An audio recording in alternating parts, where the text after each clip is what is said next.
Bienvenue, chapitre 20, tout de suite, le fait de la semaine. Et le fait de la semaine nous conduit une nouvelle fois à Crans-Montana, où malheureusement, je vous le disais, le bilan s'est encore alourdi puisque une 41e personne blessée vient de succomber à ses blessures. Ce qui rend évidemment les errements de cette enquête judiciaire encore plus insupportables parce qu'on se pose de semaine en semaine de plus en plus de questions. Alors on va essayer de comprendre ce qui se passe vraiment à Crans-Montana avec celui qui connaît parfaitement cette station et ce qui s'y passe. Richard Verly, bonjour. Bonjour. Merci beaucoup d'être avec nous. C'est précieux de vous avoir. Vous êtes journaliste franco-suisse, vous êtes le correspondant France-Europe du média Blick. Vous connaissez parfaitement cette station. D'abord, commençons peut-être par les derniers éléments factuels qui nous ont encore surpris il y a quelques heures seulement. On a appris que les 250 caméras qui couvrent Crans-Montana, qui ont donc filmé ce qui s'est passé le 31 décembre, elles avaient été effacées alors que la justice voulait les voir. Comment c'est possible que ces caméras si précieuses aient été effacées? Alors l'explication de la commune de Crans-Montana, c'est que c'est une suppression automatique des images. Donc ce sont des images qui restent 7 heures dans le système et qui ensuite sont automatiquement effacées pour être remplacées par d'autres. Autant vous dire que c'est la stupéfaction générale depuis plusieurs jours quand on a appris ça, stupéfaction de la justice mais aussi stupéfaction de la population de Crans-Montana. La question maintenant qui se pose, j'avoue qu'à titre personnel, je suis assez surpris d'apprendre que des images peuvent être définitivement effacées d'un système. Vous connaissez bien les affaires criminelles. On nous explique qu'en général, même dans les tréfonds d'un disque dur, on peut retrouver des images. Attendons peut-être de voir si ces images ne pourraient pas être exhumées à nouveau, mais a priori, ce n'est pas le cas. Et ça veut quand même dire que ni la justice, ni un enquêteur, ni le responsable du bar, personne à un moment ne s'est dit tiens, ces images, il faut les garder. De la part de la municipalité, c'est clairement impardonnable. Je crois qu'il était évident que, vu les circonstances, quelqu'un aurait dû figer le système en quelque sorte pour s'assurer de la sauvegarde de ces images. Je rappelle quand même que, en plus des époux Moretti, les exploitants du Constellation, le bar où s'est déroulée la tragédie, désormais il y a 2 autres inculpés par la justice du canton du Valais, l'ancien chef de la sécurité de Crans-Montana et l'actuel chef de la sécurité. Le fait qu'ils soient inculpés est sans doute en rapport avec ces images aussi. Il y a ce rapport avec ces images et puis leur inculpation montre aussi, en tout cas pointe aussi un autre problème. C'est-à-dire que ce bar, le Constellation, il a été inspecté. Dernière fois, 2018-2019, je parle sous votre contrôle. 2019. Dans ces rapports qui sont faits, il y a des manquements qui sont listés. 6-7 points importants qui sont listés. À aucun moment, malgré ces manquements qui sont listés, on ne dit on ferme au moins temporairement le bar, le temps de faire les travaux ou de faire la mise en règle. Oui, vous avez très bien résumé les choses. Et d'ailleurs, si vous vous souvenez de cette conférence de presse du président de la municipalité Crans-Montana, Monsieur Ferraud, il était absolument liquéfié, déconfit devant l'opinion publique mondiale. Il n'y a pas d'explication possible. Il est évident que la municipalité n'a pas fermé les yeux par simple négligence. Ça paraît très très improbable. Donc soit il y a eu des assurances données par les époux Moretti que les travaux seraient faits alors qu'ils ne l'étaient pas, première possibilité, soit il y a eu, et ce serait évidemment beaucoup plus grave, une forme de complicité. Alors, quelle est la réalité? Je crois qu'il faut quand même voir que la justice valaisanne mène une enquête. Moi, je fais confiance à la justice valaisanne. Bien évidemment, elle n'a peut-être pas les moyens qu'aurait, par exemple, la justice française ou la justice italienne. Je parle de ces 2 pays en raison du nombre de victimes dans ce cas de figure. Mais ce qui est sûr, c'est qu'il y a un énorme doute sur la volonté aujourd'hui de la municipalité de Crans-Montana de faire éclore la vérité. Et il faut que ce doute, il soit estompé. Il faut que la vérité soit connue. Ce que vous dites est très important et vous le dites avec le regard du journaliste qui a enquêté, qui connaît. On va creuser cette question parce qu'elle est cruciale. Je voudrais qu'on écoute un des avocats qui défend des familles de victimes, parce que lui aussi, il émet très clairement des doutes, sur la manière dont est conduite l'enquête et peut-être qui conduit à ce drôle d'enquête. C'est un peu un bêtisier judiciaire là auquel les familles là sont confrontées. Je veux dire, on va de mauvaise surprise à mauvaise surprise. On se rend compte que, je veux dire, le b.a.-ba d'une enquête sérieuse, là, n'a même pas été accompli. Bon, la justice, elle sait travailler quand elle veut travailler. Les enquêteurs, ils savent faire leur travail quand ils veulent le faire. Est-ce que là, clairement, il y a des intérêts dans cette petite station de Crans-Montana qui conduisent chacun à ne pas faire le maximum pour avoir la vérité? Alors, je pense que les intérêts, il y en a sans doute. Est-ce que la justice va s'attaquer à ces intérêts? Je pense que oui.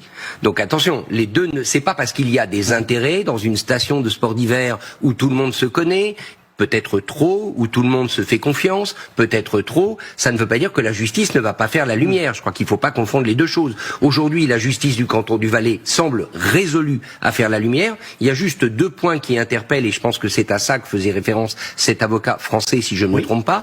La première chose, c'est que pour l'instant, au moment où on parle, la justice valaisanne n'a pas demandé l'apport de procureur extraordinaire, parce qu'il faudrait qu'elle le demande.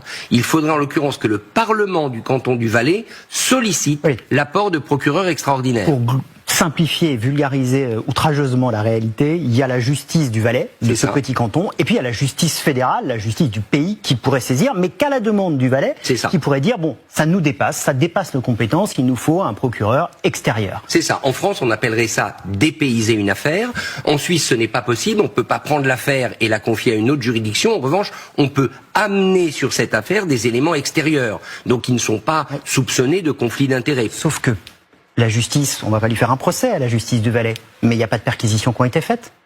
Toutes les auditions n'ont pas été faites. On laisse Jacques et Jessica Moretti parler, enlever des photos d'Internet, ne pas aller assez vite pour récupérer les vidéos. Il y a un moment, personne ne peut taper du poing sur la table et dire « Attendez, votre enquête là, elle n'est pas conduite comme il se doit ». Alors c'est la deuxième zone d'ombre. La première, c'est pas d'apport pour l'instant de procureur extraordinaire, pas de demande. La deuxième zone d'ombre, c'est tout ce que vous venez de dire, c'est-à-dire des décisions qui, en France ou en Italie, auraient sans doute été prises, perquisitions, tout ce que vous venez de dire, qui ne l'ont pas été dans le cas de la justice du Valais. Je rappelle quand même la libération de Jacques Moretti après à peu près 1 semaine en détention pour une caution de 200 000 francs suisses, ce qui au regard des revenus et du patrimoine du couple paraît en plus très peu. Alors il n'y a pas de risque de fuite sur les autorités valaisannes, soit, mais il n'y a pas que la fuite. Il y a le risque de collusion, de destruction de preuves, etc. Vous l'avez très bien dit. Alors maintenant, moi, vous parliez de pression. Est-ce que la Confédération peut faire pression? La réponse est non. Je sais que pour des téléspectateurs français, ça paraît extrêmement compliqué à comprendre, mais le système suisse, le système fédéral, ne permet pas au ministère public de la Confédération d'imposer quoi que ce soit à la justice valaisanne. Il faut que ce soit le Parlement valaisan qui le sollicite. Les pressions, la vérité, c'est qu'elles sont dans les mains des gouvernements français ou italiens, je parle de ces 2 principaux pays, et aussi des médias. C'est pour ça qu'il faut absolument que les médias continuent de couvrir cette affaire, de poser toutes les questions qui fâchent, parce que la justice, elle doit être sous pression, pas une pression qui alimente le doute. Il ne s'agit pas de penser que la justice valaisanne veut couvrir l'affaire, il s'agit simplement de faire passer le message que les médias regardent la Suisse aujourd'hui et que la Suisse doit honorer sa promesse qui a été faite par le président de la Confédération de faire éclater toute la vérité, d'être transparent sur les procédures et ensuite d'accompagner les victimes parce que vous vous en doutez, ce sera ça le grand sujet dans les années, voire les décennies à venir. Question essentielle, vous qui connaissez parfaitement Crans-Montana, comment ça fonctionne? Est-ce qu'il y a des clans? Est-ce qu'il y a des gens qui ont du pouvoir? Est-ce qu'il y a des gens qui tiennent d'autres? Est-ce qu'on peut, je vais au bout de ma question, imaginer que certains acteurs de premier plan dans cette affaire tirent les ficelles d'un système pour se protéger? Je pense que le doute sur l'existence d'un système, il est légitime. Je ne dis pas que c'est la réalité. Je crois fort heureusement que la population de Crans-Montana, dans son immense majorité, veut tout autant la vérité et la transparence que vous ou moi.